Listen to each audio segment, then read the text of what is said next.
Hello, my name is Sahil Malik and welcome to my course SharePoint Framework Getting Started. The development story for the Office developer has not been a straight line.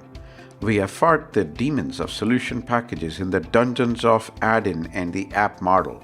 We have wielded the power of script injection while teaching ourselves newer and better technologies and constantly provided better solutions to our customers.